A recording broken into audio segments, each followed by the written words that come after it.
Started our theatre company called Teater Bara. So a lot of drama goes up and down, and it's fun. And you come back. It's like, a football player would be. You drop it and you just kick it back again. We should definitely live, and totally just focus on being where we are. Go for the passion.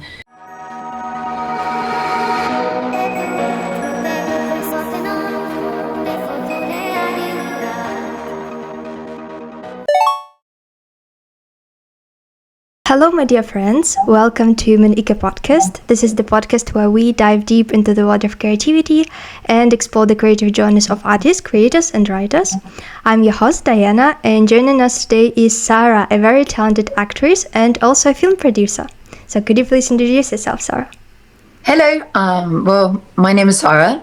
I'm an actress, but I'm also, I just produced my first feature film. I've done a lot of short films as a producer. I think I've at least filmed 35, 40 as an actress. I'm based in Stockholm, Sweden, but I live in quite a few countries. So that's the short version. So when I was searching the information about you, I was really shocked to find out that you used to work in a hospital, right? Yeah. I used to be. So how does that experience help you when you're playing a character? I think it's quite enormous change because big part of why I can even try to do what I do, because we are we're all humans, and as an actress and as a producer who wants to tell, it's all about what humans are, the feelings and what we experience and what we go through.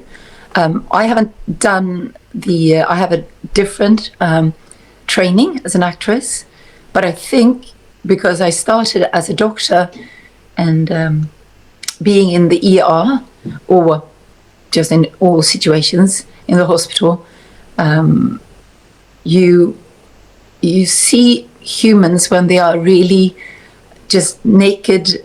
I mean, literally, but as humans, and they express all these different feelings, what we also express in our filmmaking. So I think that has helped me enormously, without even knowing it, sort of, because you see grief, you see pure happiness, you see frightened people, all of this. And if you're fascinated with humans, I sort of think I have taken that with me in my filmmaking. And when did you decide that you want to become an actress? Because medical sphere and acting sphere, they are so different. But that's what people say, but I don't believe they are. Because I think that I have friends who are actors who have become doctors later in life. And if you look at me, I've done the other way. I think it's all about the fascination, as I'm trying to say, about humans and what we are. So I decided late then, which was quite, I felt very blessed and quite extraordinary to finally do what I've always wanted to do. I was 35. And I started to study theatre in a small theatre here, where I studied for 2 years, where it's more like in the old days where the actors would be your teachers. The actors were up on stage at the theatre, and during the days they would be our teachers. I did a lot of physical theatre. So I was 35, and I started studying at Boulevardteatern, which is the small theatre here in Stockholm. And I found myself, sitting on the floor with a lot of others, 18-year-olds, 20-year-olds, who then later became my friends. And we started this journey all together. So compared with the others, I had 3 kids at home, and they were young adults with one goal. So it was quite, so I did it late. Yeah, and you also started your own theater company only after 2 years, right? After drama school. And what made you want to do that, and what did it teach you? So I met but two amazing friends and two amazing actors at Boulevardteatern, this small theatre. And during the education, they are Fanny and Marina. And we did a lot of productions, during the education together. Mm-hmm. And I think we were all very hungry. And also, instead of sitting there waiting, which I find it's very easy to do in this industry, I found it easier to just, also I think perhaps by age, that I decided not to wait. Started to work, after the studies. Mm-hmm. I also then had the chance to, Fanny, Marina and I, we started our theatre company called Teater Bara. So the director for us, he made the last production in the theatre, and he said, I would love to work with you three. So we did a few plays together after that, and we were touring, it's something called Riksteatern, where we were, it's quite fascinating because you learn so much about making theatre plays, how you sell it, how you promote it, everything about it. It's a lot of hard work. And I have a lot of respect for the people that do this forever, sort of. But by doing that, we were also able to do what we loved. And also, of course, you try to work on the side as an actress in other productions, but we always had this to fall back into. So that was an amazing experience. Also, when you start late in life, 35, I wanted to work as much as possible. That meant also I started filming then, and the theatre. So to embrace as much as possible of the craft, the skills and craft. And I did, I went to see a lot of theatres. I always see a lot of theatre, at least a few a week. And also because to learn, you can learn by watching all the others, right? To get inspiration and all that. Do you have any favorite theatres that just got stuck in your mind? Oh gosh. That surprised you maybe? No, but there are so many. We're very blessed by having, Stockholm has a very nice culture scene. There's fascinating things every week, I would say. And I love like old plays but also to update them to what's happening in the world today. And we have the Royal Theatre here called Dramaten. They have amazing scenery and amazing, like everything is just really good. I think, but then even also they are big, but I like also I go a lot on my own and squeeze into the small theatres where there are upcoming plays and actors and producers. And so I think, because then you're very close to this and you can sort of touch and feel what's happening. I think that's a big difference between film and what's happening on the scene. Yeah, actually my next question, it was connected with the difference between getting ready for a play, for example, and getting ready for a movie, because I've heard that actors use different acting techniques in order to prepare for the role. And how is it different? Oh, I never thought of that. I think it's very, very different. Totally different. I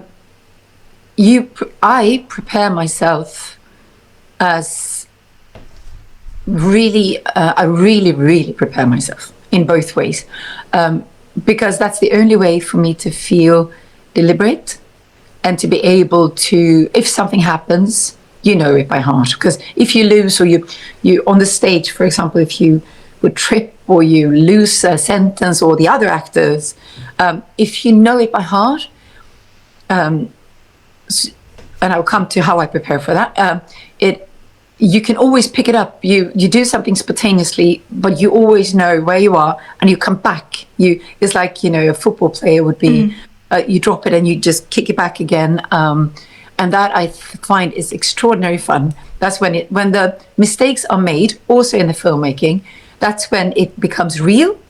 And if you're in front of the camera will pick up that suddenly you're totally confused. And probably that's where I think the editor, that's the scene they're going to use, because then it's suddenly for real. But you can only do that by being prepared, because otherwise you would lose yourself and suddenly become Sara instead of the character you are. I find for the theatre, you rehearse and you rehearse and you rehearse weeks together with a team, which is, I think as in the theatre, as I use my methods, I use a lot of my movements to remember, like an hour and a half, or by every single word, I put it in my body.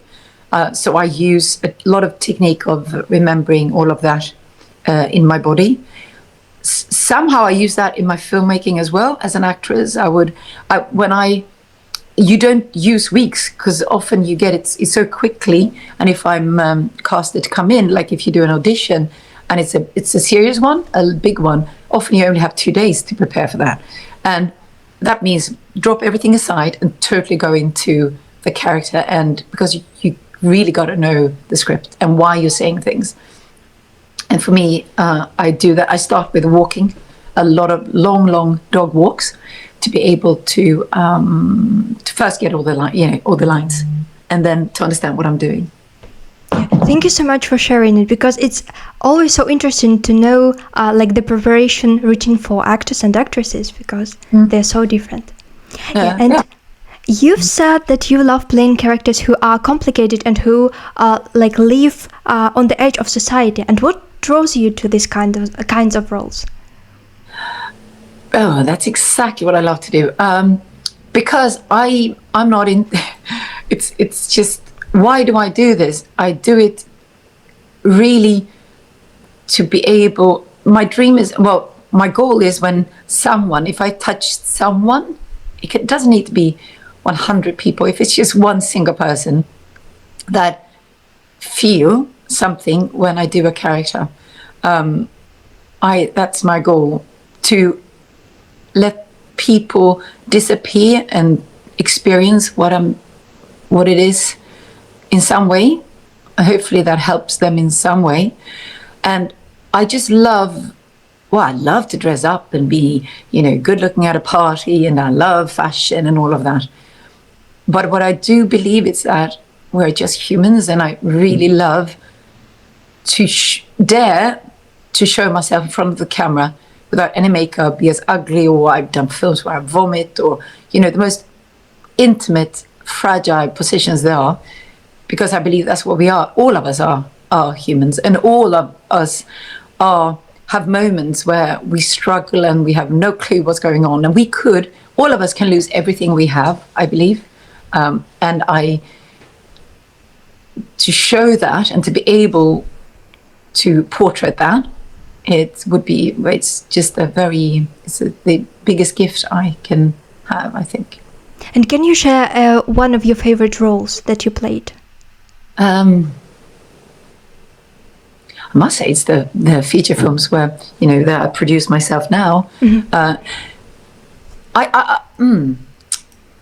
One of my favorite, what I prefer to have a wonderful role, a character, or it's a big full role, which means that I can explore from it's not just a come in, do 1 or 2 days in the TV series. That is much more privileged, that is much more fancy. I prefer to do a short film if I can do a full character, a full person, because that means also I have the journey inside of me where I can go through all the range of all of this, because that's the challenge. That's what I love to do. That's the fun part. So, but I've had a few feature films, of course, where I have had the privilege of having one of the leading roles where I go through the whole thing. And that is, so of course, if I would have to choose, I would choose the director Pascal Payan that I've worked with for a few feature films, but I would choose April Skies with him, and I would choose the film I'm now promoting everywhere, The Art of Telling Lies, because there I have 2 major portraits of 2 women that are very lost, very confused, but also It's a lot of drama, goes up and down, and it's fun. Yeah, I love that. Yeah, I'm sure our listeners and viewers will get a lot of good movie recommendations during the podcast today. Yeah, and you're also making music with the X-Mania project, right? I do. Yeah, and I absolutely loved your songs. I listened to them, and I really loved, especially Crazy Kind of Love. I was just jamming to it. It was so fun. And was music always something that you wanted to do? Yeah, always. And same with acting. But I grew up in a family where we always had a lot of music and in our family, but acting and music was seen as my hobby, and it did not even cross my mind that I could. Strangely, I come from a very academic family, and I didn't think of that one could work as an actress. I never thought of that until I realized it later, and where I also had a stable life where I could go through and explore that, which was a lot of fun. Music is now. Music is more now where I'm just having fun with it, together with an amazing guy called Fredrik Rogberg, and we met at a party 4 years ago. And he asked me. He said, "So Sara, do you work with the music? Because I've always been singing." And I said, "Well, no, I don't. I'm in the film." And he said, "Well, why don't we try? We could just meet and see where it goes."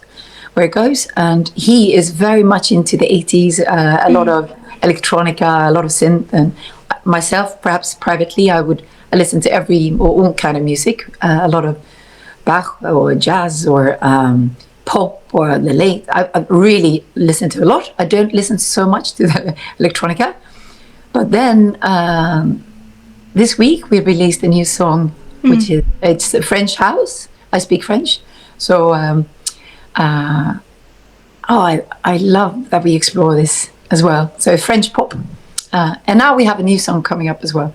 So it really is because we work both on the other side with other things. So this is a way for us. My dream is that I would love for our music to be used in a film or somewhere. A Crazy Kind of Love is I enjoy that because it's somehow strangely little happy but very sad. There are one person who wants to be with the other one and one who does not want to, and again, humans, right? Like what we want or what we don't want. Yeah, I absolutely love this song. It just got stuck with me. I was like listening to it on repeat. I'm so happy to hear that. And I think music for me, music is if I get old and I'm sick or in bed and I can't move, I can't do anything. The one thing I do hope is that someone leaves a radio or music on so I can lie there and listen. I listen to music probably nearly all the time. Yeah, because music, it always helps us during our happy moments, during our sad moments, and we just always live with the music. And what do you love about the 80s era of music? And can you share maybe any favorite artists from this era? Pardon? Which era? About 80s music. Oh gosh, I was 10, and but it started. That was when I started to go to a disco, or it was called disco, and you were listening, and we had all the. I think we would recognize all of them, but I think even at that time I would never listen to Kraftwerk, but it comes in, and they were so advanced in the beginning, or we have even at that time it was. I don't know, what were they called? Samantha Fox, or all those. What I do love. I do like pop a lot. I really do, and I think often it's quite like dance music or happy music somehow. But even if it's really sad, what we're singing about. Tears for Fears, yeah, they're all there in the back. Yeah, and you mentioned that you are promoting your new film at the moment, right? I am, Yeah. which is very difficult. I think it's the toughest, and I think it's the most, sorry to say it, boring, but it's very tough part. I love, of course, as you understand, I love filming because that's my biggest passion. Of course, is the acting, and I've only produced films that I'm also acting in. I'll tell you about it later. I'm now doing a film with Henrik, whom I know you spoke to. So we are working together on a new project, which, of course, then I'm also acting and producing. Promoting now, that's very tough. That means negotiating with all the distributors. We've signed now. I've also signed up with a Level K, which is a company in Denmark, an aggregator, which means how do you get your film out? We got an offer from HBO that I thought was for the Nordics. I thought it was too low. We turned it down. We came back. They said, "Oh well, now we've moved on." So we are out on. We're out, I think, with the new film everywhere except Netflix. They said no. I think it's quite tough. When I learned this now, it's tough where you either have a big name, like a big name, or most distributors also they produce themselves. So Netflix has their own productions. It's very difficult to get out there. But here, now is like also the momentum is where now I'm gonna, like today probably, I need to sit on some new clips from the film and try to get, people out or get to see them, because it's just very difficult to go through the big buzz about. Of course, I can do it on my social media, but that's just a few thousands. So, well, that's what we're working on. Or I'm doing now, you're the first interview. I have a few more coming up. But they're also here in Sweden. Of course, you have the festivals, all the festivals where you do interviews and you'll be seen, looking at some, papers, magazines. It's mostly, if you're an indie, independent filmmaker, it's a lot of try to find people that are interested.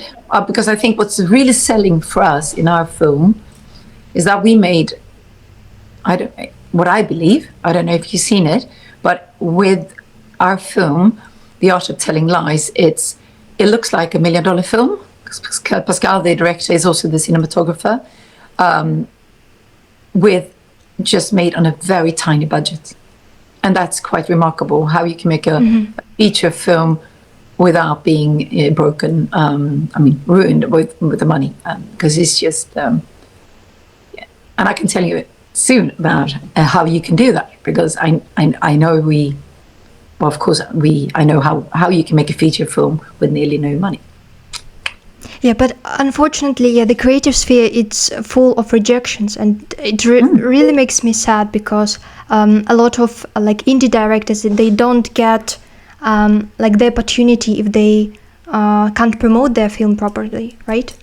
In order to, for it to reach the right audience. Yeah, and you speak English and French, and I know that there is a theory that when you speak different languages, when you learn a new language, you create a new personality. And do you agree with that?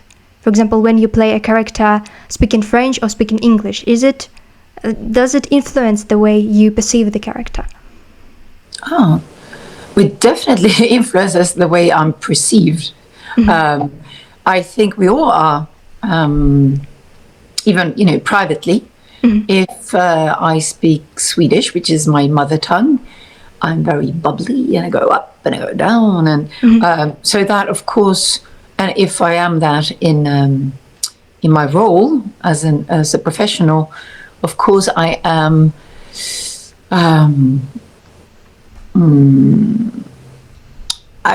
I think I am then. I can go in any direction because that's what I master mostly. I do think I speak French, but not. I speak fluent French, but quite like I sound like a foreigner, totally.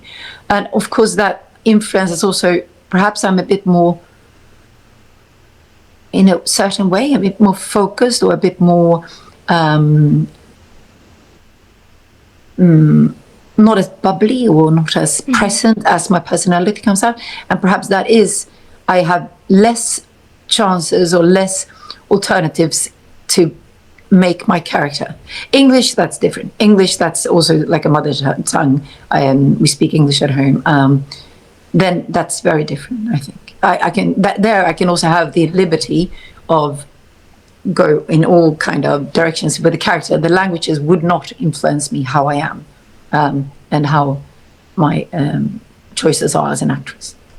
So as for the next question, it's like kind of in the category of fun questions. If you could have lunch with any movie, game or book character, who would it be and why?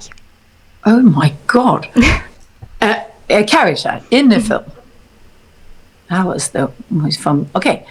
Or maybe from a book or from a game, any characters that come to your mind. Oh God. I think, okay, God, the first one I thought about was, Agatha Christie, with her books, we're going through, but it's also mostly, but that would not be as deeply, where I'll go to Ingmar Bergman's books, or why would I do that? Why? What would it be in me that would characterize what I believe? I don't know. I have to pass on that one. I don't know which one where I would go, because it's also with films. I don't know. A friend of mine, he said,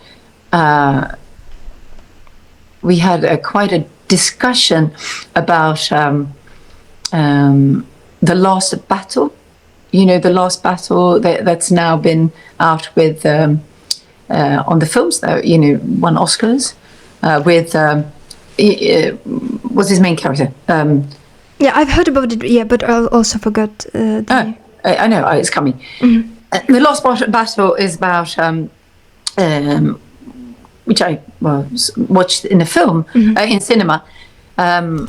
It's about the environmental struggles, the characteristics of humans, and it's quite Sean Penn is in it, where he's quite a ruthless character. It's quite super heavy, and my friend said, "Well, I'm curious. Why do you not like this? Why don't you like it? All the other film critics love it." And because you make very heavy and dark movies, and with a lot of, that's what I do. I would never make a film without being very, with many layers and ugly and drama. And I say, why don't you like it? I said, but that's me, that's private Sara, watching that film. Just like, where you said, okay, which character would you meet? That's very, like for me, when I'm privately watching a film, then I would go for all the romantic drama, feel good or films. I actually just would, because I find it very difficult sometimes to watch films where I'm stuck, because I get so sensitive and emotional about it. And so I really find it difficult sometimes. Leonardo DiCaprio. Sorry, that was. So I would love to meet his character in this film, and I would love to make a film like that. But sometimes if it's that difficult, it's the same when people were watching my film. Some friends said, "God, I nearly, I had to leave nearly because I couldn't see some parts of it." And I'm like, why? But as I can understand as an audience, sometimes you do sometimes want to meet, if you look at the silly film, with Julia Roberts and where they are going away on a honeymoon trip or something. Because sometimes you just want some kind of relief of this world we're in. But as a filmmaker, I don't make those. But so So I like the heavy drama, as you said, characters that are at the bottom of society. Yeah. And so we mentioned characters. And what's a book or movie that has significantly changed your perspective that you can share? Go on. I as a doctor in medicine, I've done quite a big change the last year, where I'm also exploring. I'm going back to work with humans in the medical perspective. So I'm actually now been educating myself to become a death doula, which is working with people in the end of their lives, dying. So I've read enormously many books in that field the last year, and that has definitely changed my perspective in about most things. I would there's one book called Life Lessons, which is an amazing book about what the dying people are giving us who are still living and what we should bring with us. And it's all the advice of how and what that puts everything in a perspective. So of course I'm totally into the spirituality of that, and I would love to make a film also about that, but that will come soon, I guess. But that's my biggest book of all the I've read 50 books in the area the last 12 months. I think we all should somehow. Yeah, thank you so much for sharing it. I think that I will, maybe when I will be like in a more positive state of mind, I will read it. Yeah. But that's the thing. It is positive. Dying is the weirdest thing. It's the most positive, because the only thing, it sounds morbid, but what it brings to us is that we should definitely live, and totally just focus on being where we are. Go for the passion. Every day we struggle and it's tough, but every day we should have something that we really enjoy. I'm going to enjoy this coffee in the sunshine, because we never know.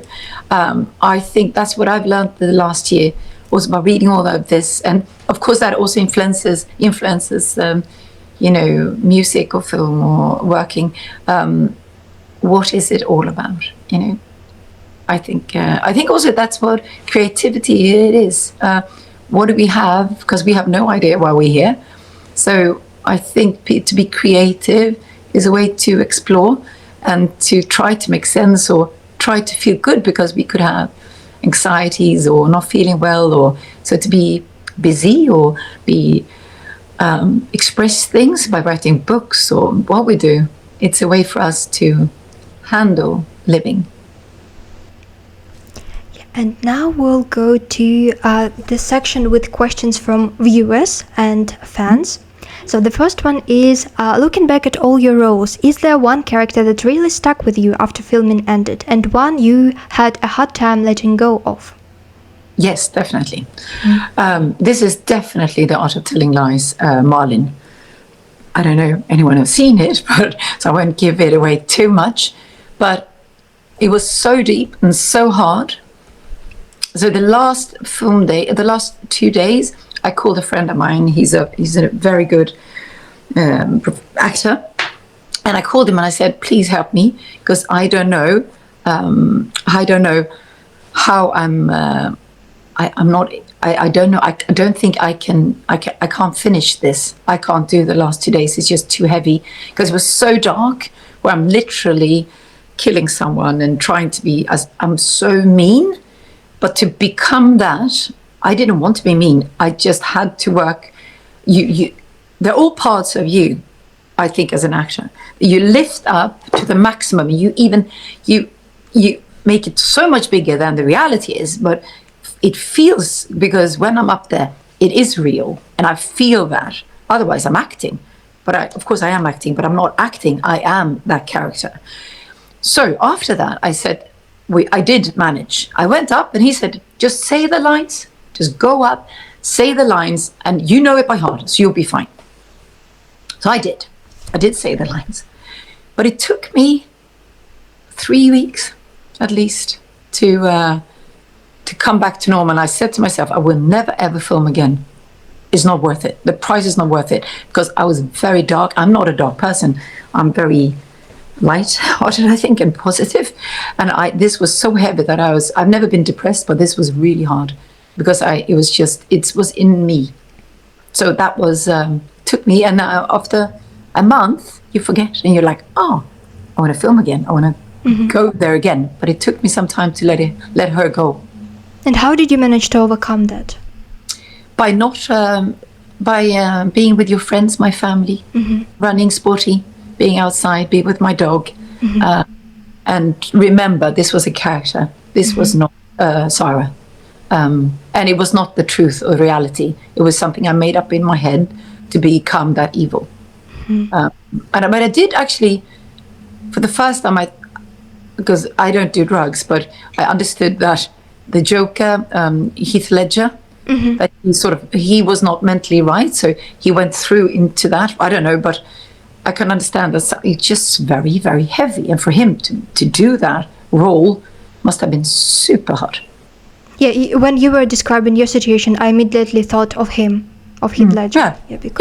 Because that's just, he went fully, because he was such an excellent actor, so he probably went full on. And if he was not in a good place from the beginning, I don't know, that's hard. But I think also that's why many of us, we do this as actors or filmmakers, because we don't want to. We explore these things, but we don't have to do it privately in our own lives. We go there because we challenge ourselves, but then we let it go. So it's quite also a private journey you do. Yeah, that's right. And as for another question, it's connected with the X-Mania project. If the X-Mania project could make a song with any 80s artist, dead or alive, who would you pick? Oh my God, Madonna. Why? Love Madonna. She was doing the 80s, right? She started then. Well, she's old, but would love to do with Madonna. And I guess Fredrik would love to do Kraftwerk. Yeah. As for another one, is there a specific type of character you haven't played yet that you would like to try? Yes. I've done it once. A very dear friend, she's a very good director. And it was a short film where she said, I would love for you to do this part. It was a short film called There Goes That Life. And it was an old lady, 90, and I was... I think it was also called Martin there. But anyway, a character where she said, you will now, Sara, do a part that you normally don't do, which is correct.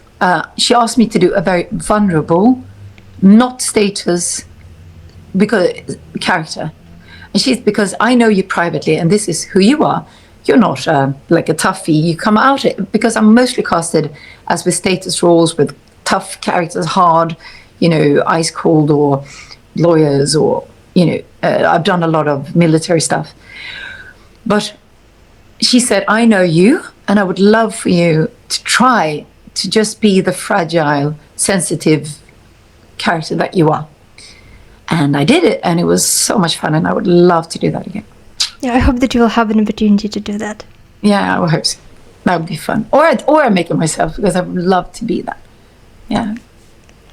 And as for the next one, what's the best advice anyone ever gave you? Well,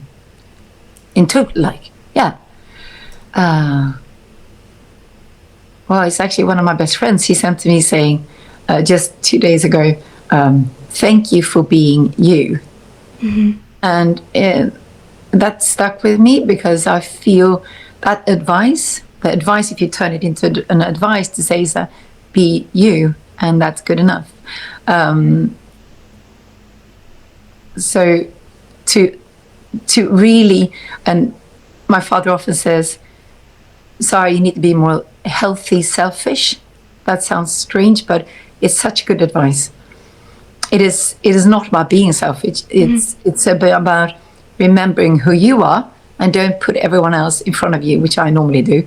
So just be you, and that's good enough. And the people who love you, they will love you for who you are. Yeah, that's right. Yeah, don't spend time on the others. And as for the last question from viewers, if you could only listen to one song for the rest of your life, what would it be? Haven. It would be Haven. And I would choose City Lights of Haven. All of their songs, actually. I listen to them nearly every day. I'm probably their biggest fans. And why specifically this song?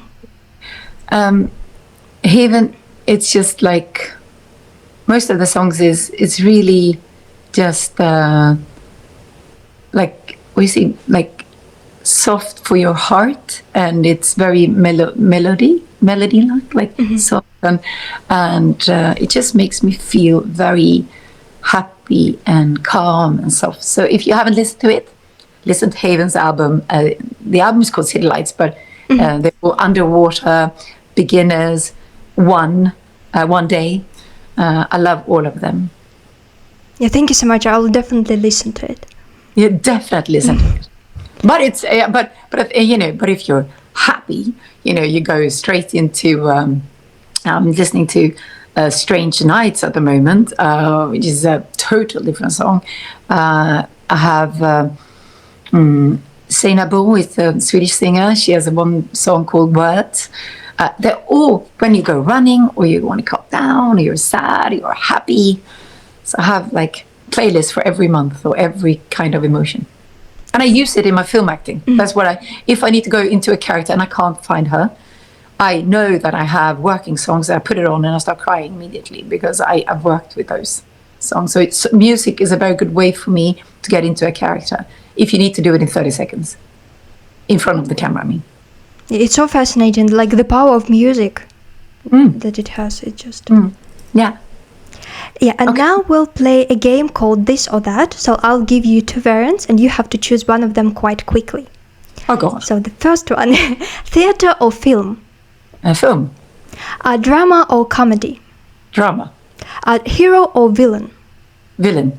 Loud characters or quiet characters? Quiet characters. Lots of rehearsals or just jump in and do it?